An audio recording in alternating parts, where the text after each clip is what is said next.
Assalamualaikum warahmatullahi wabarakatuh. Apa kabar anak-anak sekalian? Alhamdulillah, kita sudah sampai ke dalam KD 3.5 tentang tata naskah surat dalam bahasa Inggris. Sebentar lagi kita akan menjalankan ujian akhir semester. Budi harap beberapa video mulai dari KD 3.1 sampai 3.5 yang Anda lihat akan membantu kalian dalam menyelesaikan ujian akhir semester ganjil kali ini. Baik, langsung saja. Materi hari ini adalah tentang tata naskah surat dalam bahasa Inggris. Tujuan pembelajaran untuk tata naskah surat bahasa Inggris pertama adalah menjelaskan istilah-istilah surat menyurat bahasa Inggris. Jadi diharapkan nanti kalian bisa menjelaskan istilah-istilah surat dalam bahasa Inggris. Kedua, mampu mengidentifikasi bagian-bagian surat bahasa Inggris. Ketiga, mengemukakan jenis-jenis surat bahasa Inggris. Keempat, menerapkan prinsip-prinsip surat menyurat bahasa Inggris. Dan kelima, menyusun konsep surat menyurat bahasa Inggris. Baik anak-anak, dalam pembelajaran kali ini kita akan membahas full tentang surat bahasa Inggris. Tetapi sebelum kita membahas lebih lanjut, kalian harus tahu sifat surat dalam bahasa Inggris, yaitu pertama harus clear atau jelas. Maksudnya di sini kita harus tahu kepada siapa surat itu ditujukan, dari siapa surat itu berasal, isi surat yang dimaksud isinya apa, dan yang terakhir kata-kata atau kalimatnya, tulisan dan ketikannya. Jadi harus jelas ya. Kemudian yang kedua harus concise atau singkat, tidak bertele-tele, tidak menggunakan kalimat panjang atau berlebihan, harus pendek tetapi tegas. Yang ketiga adalah lengkap atau komplit. Ini maksudnya mengandung semua informasi yang ingin disampaikan, yang kita butuhkan, sehingga si penerima informasi bisa menerima informasi kita dengan tepat. Yang keempat, courteous atau bernada sopan, bijak dalam mengemukakan kehendak dan tidak meremehkan orang lain, jadi harus sopan. Yang kelima, courage atau benar dan baik dalam pemilihan bahasanya, maksudnya di sini ya, serta berisi informasi yang benar, bukan gosip ataupun opini. Yang keenam, clean atau bersih, menggunakan kertas yang baik dan bersih. Dan yang terakhir ada careful atau berhati-hati, maksudnya di sini ketika harus dikerjakan kita harus hati-hati sehingga nanti menciptakan surat yang rapi, bersih dan tidak banyak coretan. Baik, untuk bagian-bagian surat di Inggris itu sebenarnya sama dengan tata naskah surat bahasa Indonesia kemarin ya, cuma bedanya kali ini kita menggunakan bahasa Inggris dan aturan-aturan dalam bahasa Inggris itu sedikit berbeda dengan yang bahasa Indonesia. Kita lihat saja pertama bagian-bagian surat, ada head, letterhead atau kita kenal dengan kepala surat ya. Kepala surat, the heading of the letterhead ya. Kita langsung saja, apa sih kepala surat itu? Ini adalah identitas dari sebuah surat atau kop surat ya. Ini memuat identitas pengirim surat. Biasanya kop surat itu dibuat dengan berbagai macam gaya yang sangat menarik. Tetapi dalam beberapa surat gayanya tidak boleh sembarangan karena sudah ada peraturan, apalagi surat dinas ya. Kalau surat niaga itu dibikin semenarik mungkin. Untuk informasi yang termuat dalam kop surat itu sendiri antara lain ada name of the company, kind of business, address of the company, post office box, telephone number, and logo of the company. Jadi bisa kalian lihat untuk kop surat itu sendiri tidak ada bedanya dengan kop surat yang versi bahasa Indonesia, tetap sama, ada nama dari perusahaan, jenis perusahaan, alamat, kode pos, telepon, logo, dan alamat.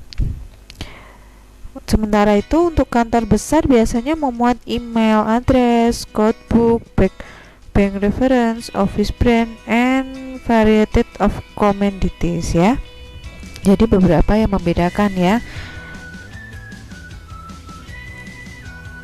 Baik, dalam pembuatan kop surat ini biasanya banyak perusahaan yang mencantumkan nama dari para direkturnya, itu yang versi Inggris ya. Alamat kantor cabang, banker itu terkhusus untuk yang tadi Budiah bilang, untuk kantor-kantor besar ya. Baik, kita bisa melihat tampilan dari kop suratnya lah seperti ini ya. Daiichi Office Equipment Center, Revel City Tower, seperti ini ya. Kemudian untuk yang kedua ada deadline atau tanggal surat. Ini merupakan tanggal di saat surat tersebut dibuat ya. Tanggal surat adalah saat surat itu dibuat. Penulisan tanggal surat sebaiknya nama, bulan tidak ditulis dengan angka. Tanggal surat ditulis secara penuh. Nama kota tidak perlu dituliskan di depan tanggal karena kota telah tercantum di dalam kop surat. Tanggal surat ditulis 2-4 spasi di bawah kop surat ya, disesuaikan dengan jenis bentuk suratnya. Dalam pengetikan tanggal surat terdapat perbedaan antara British style dengan American style. Pada British style, gaya penulisan tanggal sama dengan gaya penulisan tanggal dalam surat bahasa Indonesia. Bisa dilihat di depan ya. Tetapi untuk American style, nama bulan ditempatkan di posisi awal, ditulis tanggal, diakhiri tanda koma dan tahun. Untuk lebih jelasnya lihat contoh ini ya, untuk British style dan American style. Perbedaannya kalau British style itu hampir sama dengan yang versi Indonesia, tapi ada komanya di sini ya. Sedangkan American style bulannya terletak di depan, baru tanggal, koma, baru tahun. Ya, menyesuaikan untuk tanggalnya ini menyesuaikan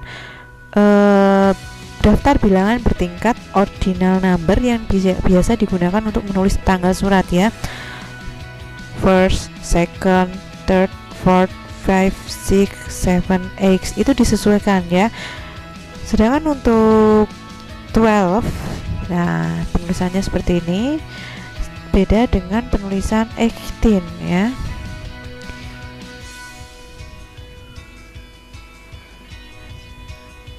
Ini ada dua versi ya, versinya seperti ini. Ini yang versi sesuai dengan versi yang sesuai dengan Indonesia, dan satunya versi yang American style. Bisa dilihat di sini ya. Ini yang apa tadi? Ini adalah yang British style ya, karena bulannya berada di tengah dan penulisannya sesuai dengan bilangan bertingkat pada bahasa Inggris ya. Ini 29 Agustus ya, 29 Agustus 2020 ya. Baik, itu tadi untuk tanggal surat. Jadi kita tanggalnya diucapkan sebagai bilangan ordinat meskipun ujungnya ST, NT, LT atau TH sering dihilangkan secara tertulis. Jadi tetap sesuai dengan pengucapan tanggalnya. Kemudian yang ketiga ada reference line. Reference line itu sendiri adalah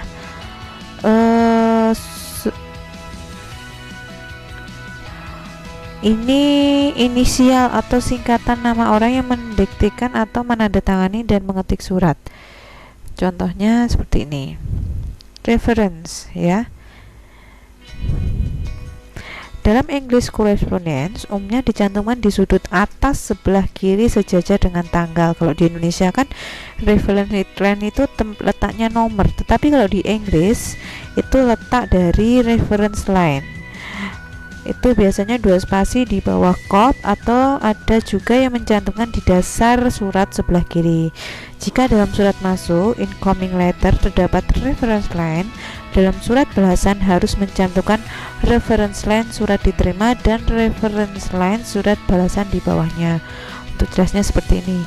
Ini kita yang poin pertama ini adalah pertama kali kita mengirim surat, jadi cuma ada reference nih seperti ini ya. Untuk AA ini adalah inisial penanda tangan, misalnya namanya Aji Arifin, dan AB adalah inisial pengetik, misalnya Agung Budi. Sedangkan F6 di sini ini adalah nomor filing dalam filing system, jadi arsipnya ya.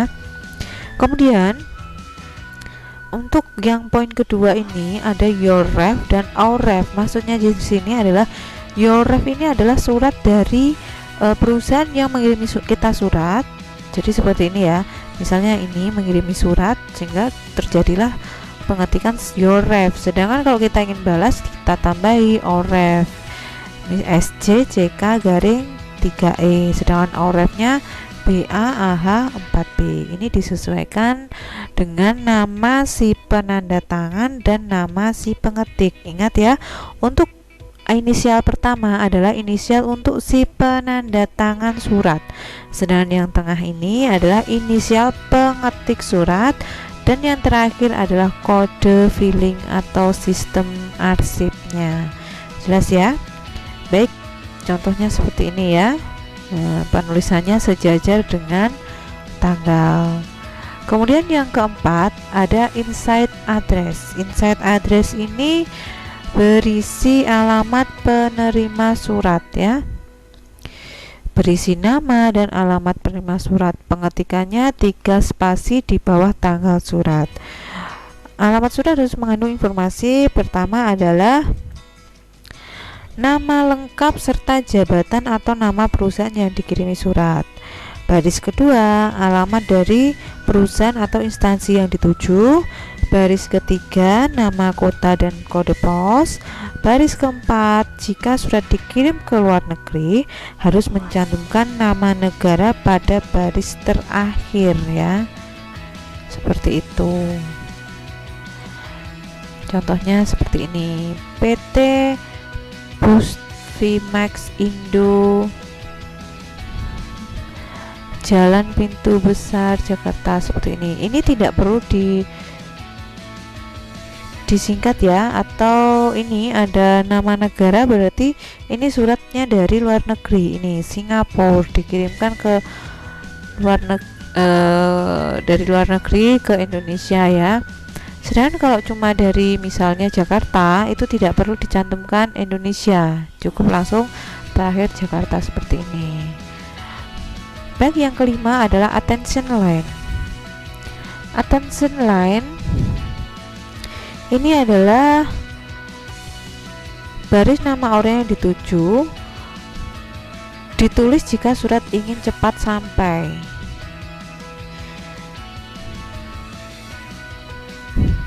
Sehingga penulisannya 2 spasi di bawah barisan terakhir inside address ya, seperti ini. Misalnya ini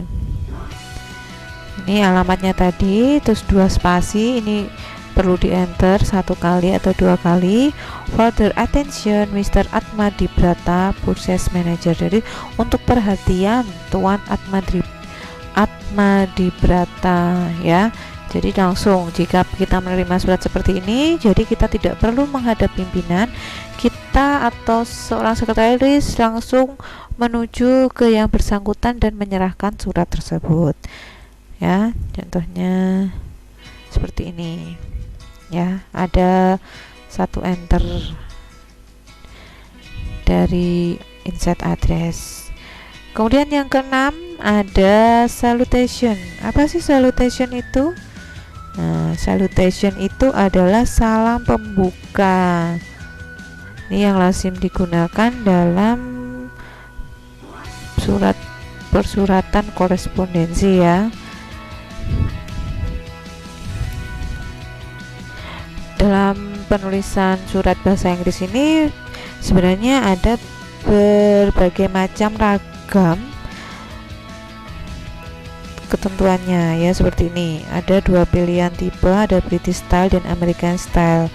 Untuk ketikkan salam pembuka, jika surat ditujukan kepada seseorang atau jabatan tertentu dalam perusahaan, misalnya sales manager atau proses manager, maka bisa menggunakan salam pembuka yang dua ini ya. Dear Sir, Dear Madam, atau Dear Sir (2) Gentlemen. Jadi bedanya ini, untuk British style itu menggunakan koma, sedangkan untuk American style menggunakan tanda titik 2. Itu ya, untuk 2 poin di atas ini digunakan untuk menunjuk seseorang atau jabatan tertentu ya. Sedangkan untuk ditujukan kepada perusahaan perseorangan atau lebih dari satu orang, biasanya kita menggunakan Dear Sirs yang poin 3 ini ya, atau Dear Madams dan Gentlemen seperti ini. Bedanya ini terakhir dikasih huruf S karena ditujunya lebih dari satu orang. Kemudian yang ketiga, jika surat ditujukan untuk seseorang yang telah dikenal dalam suatu perusahaan, salam pembuka yang tepat seperti ini, langsung menyebutkan nama. Dear Mr. Johnson, koma, itu untuk British style, sedangkan Dear Mr. Johnson (2) itu untuk American style. Nih.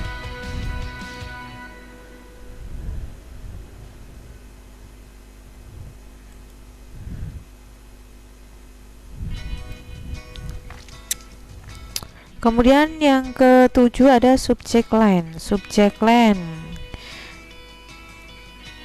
ini adalah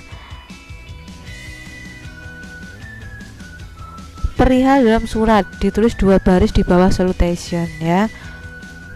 Cara penulisannya seperti ini: subject, furniture, sales, subject, new, credit, police. Ini atau kita kalau kenal di bahasa Indonesia itu adalah perihal. Jadi kita bisa tahu inti surat itu tentang apa, itu ada di subject line-nya ya. Kita bisa lihat contohnya ini tadi, Daiichi Filing Cabinet, ini berarti memperkenalkan produk perabotan rumah tangga tentang filing cabinet ya. Kemudian yang ke-8 adalah body of the letter. Body of the letter itu berarti isi suratnya. Tuh bagian-bagiannya terdiri dari opening paragraph, message of the letter, dan closing paragraph. Opening paragraph itu sendiri adalah kalimat-kalimat pada paragraf pembuka. Harus sangat diperhatikan karena kalimat pembuka akan memberi kesan pertama bagi pembaca ya.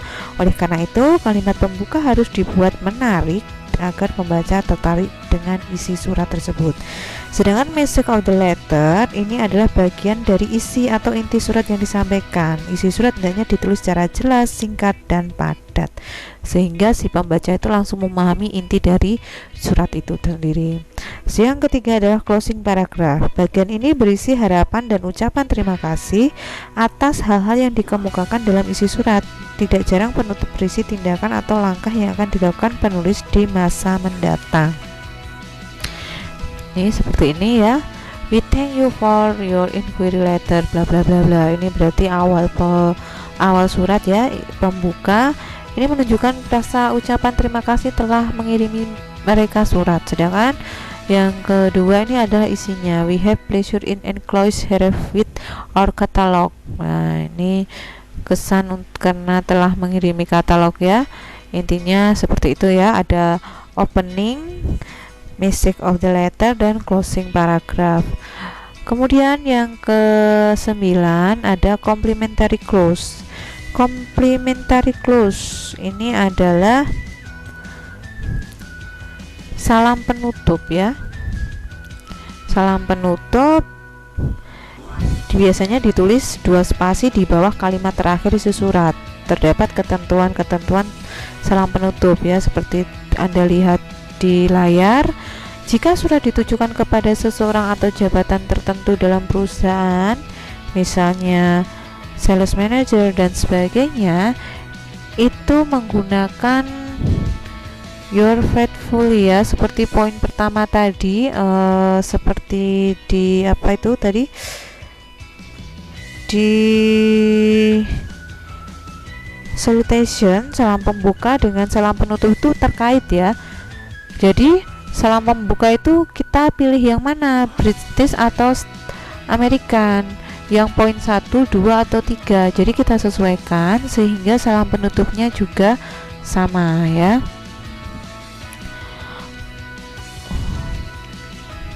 Bisa lihat di layar ya.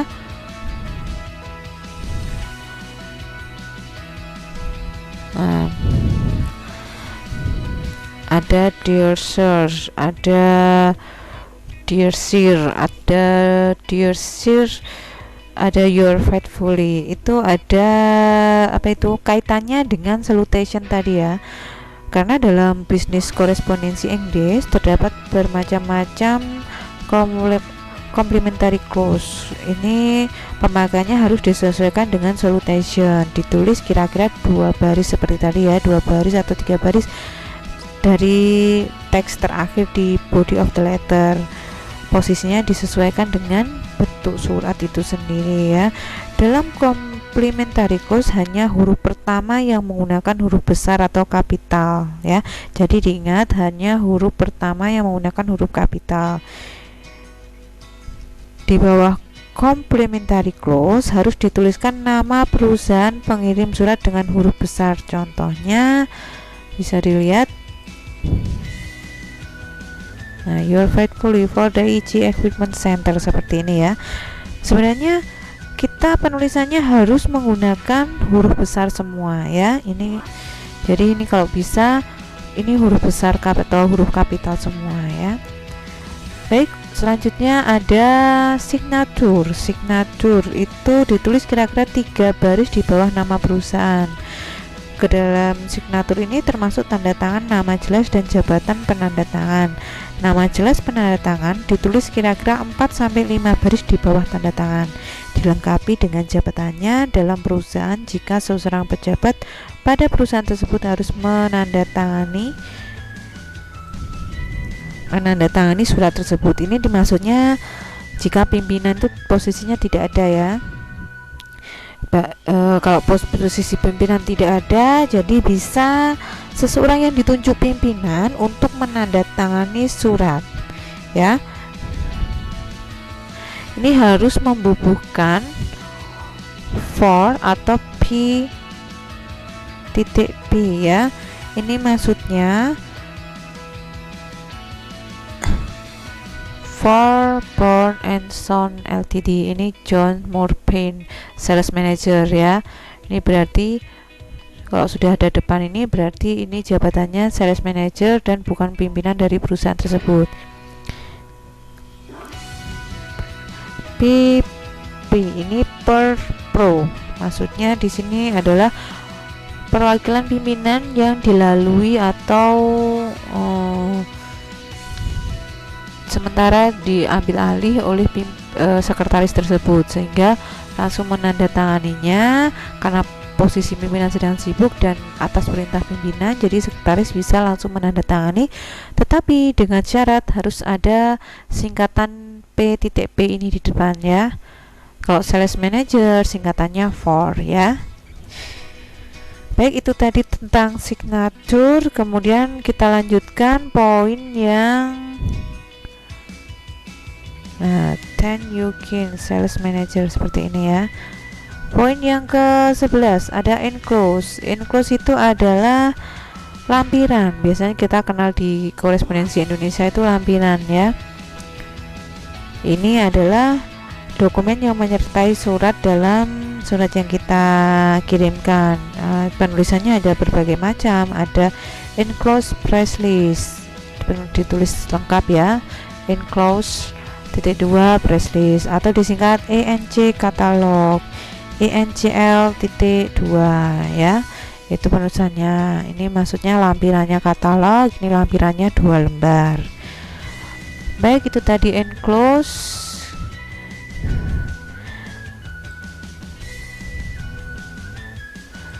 Enclose tadi ya. Baik, selain beberapa bagian surat tadi, ada beberapa tambahan. Ini biasanya ada di bisnis korespondensi Inggris ya. Ada carbon copy notation. Ini maksudnya atau Singkatannya adalah CC ya. Ini adalah surat tembusan atau surat tindasan yang dikirimkan juga kepada orang atau badan lain yang diketahui. Bisa ditulis seperti ini. CC Mr. John Deep, CC Garuda Liter Factory. Ini maksudnya kalau C-nya besar, C kapital semua, ini berarti tembusannya kepada seseorang, ditujukan langsung kepada orang yang disebutkan namanya tersebut. Sedangkan CC-nya hurufnya kecil, ini ditujukan kepada perusahaannya, Garuda Liter Factory, seperti itu ya. Jadi diingat kembali, untuk tembusan surat dalam bahasa Inggris kita tulis dengan CC, singkatan CC atau kepanjangannya Carbon Copy Notation ya. Kemudian bagian yang perlu ada juga, ini ada Postscript Notation. Ini adalah apa ya? Ini kalau bahasa Indonesianya biasanya ditulis NB.2 itu ya. Kalau di Inggris tuh Postscript Notation, informasi tambahan yang perlu disampaikan ya. Contohnya seperti ini. Disingkat aja, hurufnya besar atau kapital P.S. ya. Please settle our invoice no 007 atau please return the duplicate ya. Maksudnya ini berarti ada informasi tambahan bahwa mengembalikan duplikasi dari dokumen tersebut atau memasukkan dari nomor 7 ya. Itu tadi ya. Baik, selanjutnya ada format surat berbahasa Inggris. Jadi dalam bahasa Inggris itu juga ada bentuk-bentuk suratnya juga sama dengan yang bahasa Indonesia kemarin. Karena kemarin kita sudah membahas, jadi ini cuma gambaran sedikit tentang format suratnya ya. Ada full block style, ada block style, ada semi block style, ada indented style, ada simplified style, dan ada hanging indented style. Bisa kalian lihat untuk full block style sama penulisannya dengan yang Indonesia kemarin adalah semua rata kiri ya. Penulisan mulai dari tanggal, reference lines, insert address, attention line, salutation, subject line, body of the letter, complimentary, signature, enclose, CC, itu semua diketiknya ada di sebelah kiri. Kemudian yang kedua ada block style. Kalau block style seperti Indonesia kemarin, khusus untuk deadline dan complimentary close dan signature, ini berada di sebelah kanan. Untuk yang lainnya sama ya. Kemudian yang ketiga ada semi block style. Semi block style seperti ini. Nah, yang membedakan perihalnya di sini ada di tengah, dan tanggal surat, salam penutup, tanda tangan itu ada di sebelah kanan. Kemudian indented style, ingat indented style itu adalah intinya ada di alamat suratnya ini ya. Ini modelnya menggantung, semakin menjorok masuk, itu indented style. Kemudian ada simplified style seperti ini ya, hampir sama dengan full block style ya. Cuma di sini terdiri dari letterhead, reference line, deadline, insert address, subject line, body of the letter, dan langsung signature ya. Kemudian yang ke-6 ada hanging indented style. Hanging, ingat ya, hanging itu adalah menggantung. Jadi alinianya atau body of the letternya ini digantung ya, seperti ini ya. Itu tadi layout suratnya. Kita langsung ke jenis surat dalam bahasa Inggris. Di sini ada formal letter, application letter, dan business letter. Untuk format formal letter itu sendiri adalah surat yang digunakan di instansi-instansi resmi seperti perusahaan, sekolah, pemerintah, dan organisasi. Sebenarnya formal letter itu ada banyak, namun pada subbab kali ini kita akan cuma membahas dua, yaitu invitation letter dan announcement letter ya. Kita cuma akan membahas dua. Apa sih invitation letter? Itu adalah surat formal untuk mengundang orang-orang atau pihak tertentu untuk menghadiri acara yang diselenggarakan. Sering kita kenal dengan surat undangan ya. Sebagai pendahulu surat ini, kita harus tahu dulu surat ini bagian-bagiannya apa saja sih. Untuk sebelum masuk bagian-bagian, tujuannya itu apa? Lah, surat invitation letter ini tujuannya adalah untuk meminta kehadiran orang tertentu, sekelompok orang atau wakil dari suatu organisasi di acara tertentu yang sudah kita tentukan. Bagian-bagiannya sederhana sekali. Ada initial detail. Ini maksudnya rincian awal, memuat kop, nama pengirim, alamat, tanggal, dan nama atau alamat penerima, serta salam pembuka. Jadi ada di inisial detail ini termuat beberapa, mulai dari kop, pertama itu kop surat ya, yang kedua alamat, yang ketiga tanggal, yang keempat alamat penerima, dan yang kelima salam pembuka. Jadi untuk inisial detailnya ada 5 poin. Kemudian yang kedua ada introduce. Introduce itu pada bagian pendahuluan. Penulis atau pengirim dapat memperkenalkan diri serta organisasi yang diwakili. Ya.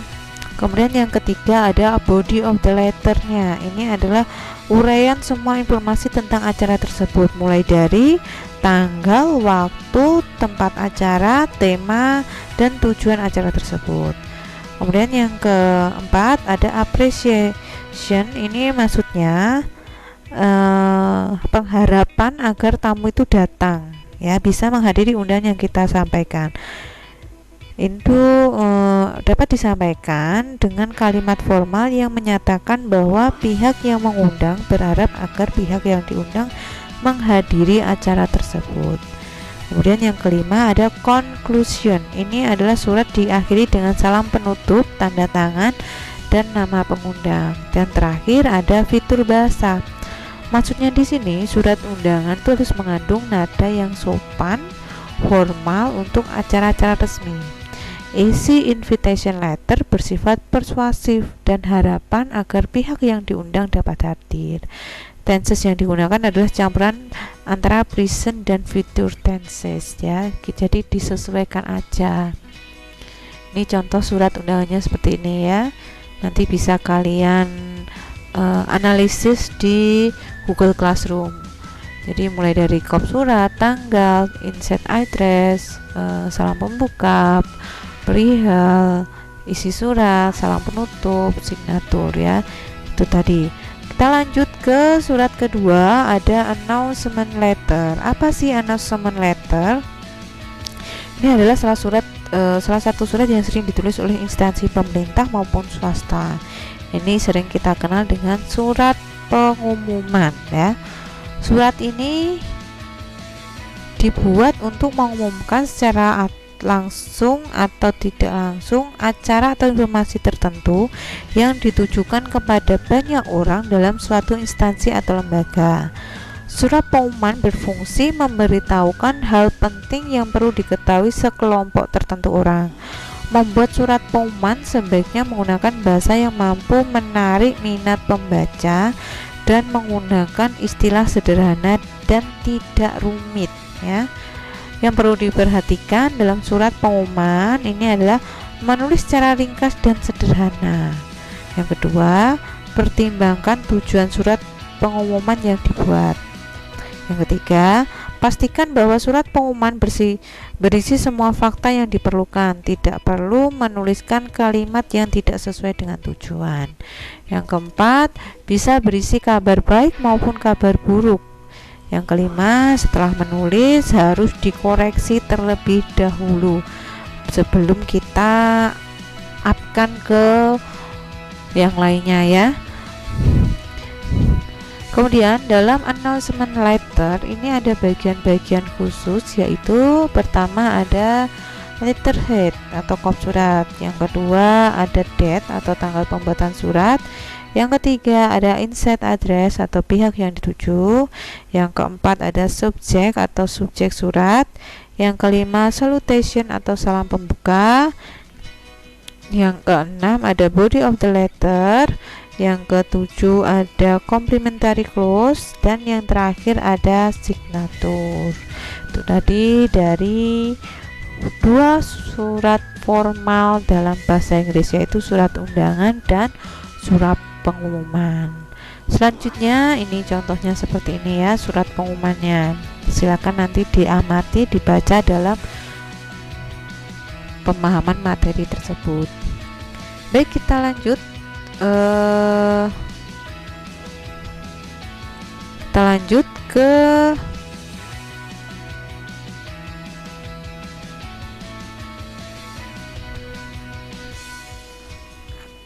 application letter ya.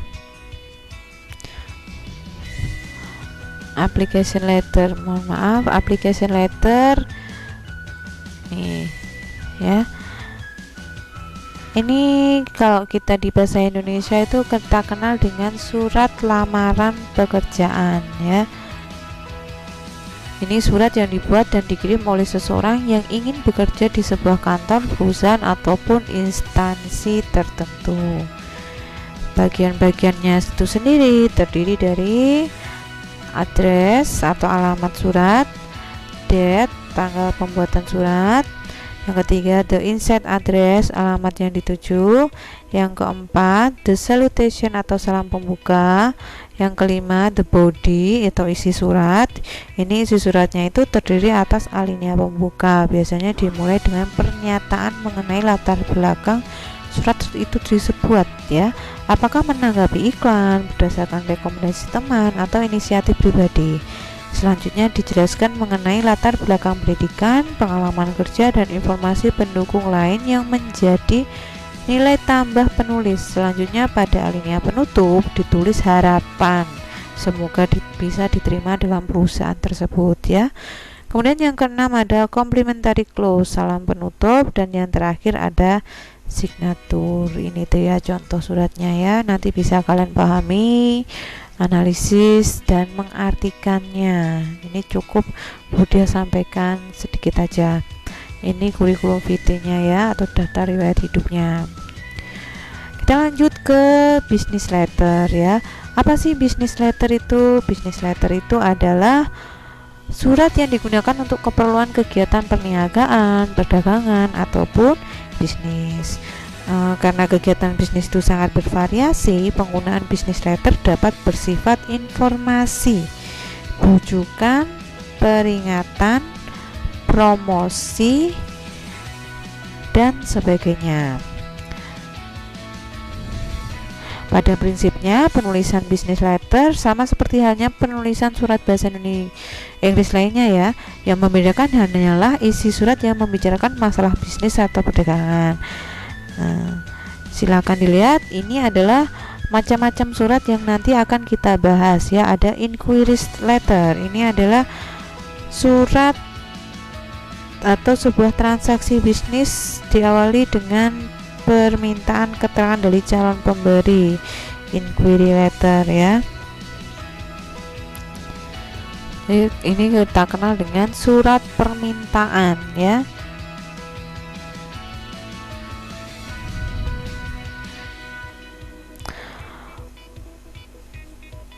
Ini surat ini dibuat dan dikirim calon pembeli kepada penjual untuk mendapatkan informasi mengenai rincian barang dari produk yang akan dibeli. Nah, sedangkan tujuan calon pembeli ini membuat inquiry letter ini adalah untuk meminta keterangan seperti meminta katalog, daftar harga, brosur, atau menanggapi suatu iklan dari sumber informasi terkait ya.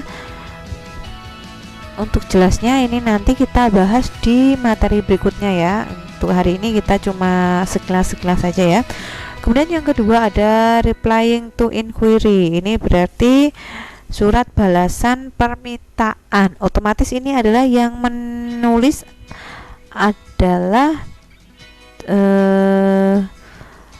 penjualnya ya kepada calon pembelinya. Ini berisi jawaban permintaan dari surat inquiry tadi. Tujuannya ini membuat suratnya adalah untuk membalas permintaan keterangan tentang produk atau barang yang diminta oleh calon pembeli. Ini bisa saja memuat saat menyampaikan ucapan terima kasih, memberi keterangan yang dibutuhkan pelanggan, memberi keterangan khusus seperti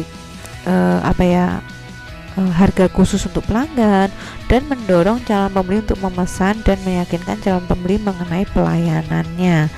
Tadi untuk reply to inquiry. Kemudian yang ketiga ada sales letter. Sales letter ini suatu transaksi jual beli tidak selalu diawali oleh inquiry letter ya. Bisa langsung sales letter. Ini kita kenal kalau di Indonesia itu surat penawaran.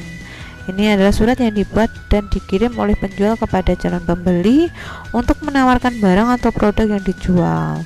Berarti kalau inquiry letter tidak diadakan, berarti ini hilang langsung sales letter kita memberi penawaran kepada konsumen itu bisa ya, asalkan ini kita dalam suratnya itu untuk menawarkan atau memperkenalkan suatu produk kepada konsumen, terus untuk dapat menyalurkan barang-barang baru atau produk baru pada konsumen. Yang ketiga mampu mendapatkan pesanan ya, itu ya. Kemudian yang keempat ada order letter atau kita kenal dengan surat pesanan ya. Jika penawaran tadi sukses, pasti nanti akan muncul surat pesanan. Ini untuk memesan barang sesuai dengan jumlah yang dibutuhkan perusahaan. Kemudian yang kelima ada yang keenam ada letter of acknowledged order. Ini apabila mendapat surat pesanan dari pembeli, penjual akan segera mengirim surat tanggapan mengenai pesanan barang tersebut ya. Kita kenal dengan nama ini letter of acknowledged order. Surat ini bisa dikirim jika pertama apabila pesanan tidak dapat dipenuhi. Jadi penjual tetap mengirim ya, memberitahu kepada pembeli bahwa tidak bisa memenuhi pesanannya. Atau yang kedua, apabila pesanannya dapat dipenuhi, penjual mengirim surat juga bahwa bisa memenuhi semua pesanan pembeli. Atau yang ketiga, apabila belum sepenuhnya percaya dengan calon pembeli, penjual dapat mengirim faktur terlebih dahulu sebelum barang dikirim.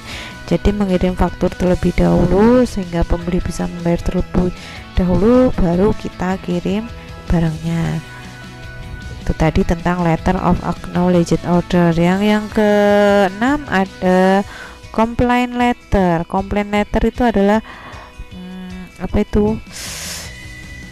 surat gugatan ya. Kalau si pembeli itu tidak puas dengan pelayanan atau barang yang dipesan dari perusahaan tersebut, maka bisa mengirimi surat gugatan atau komplain, surat komplain letter ya.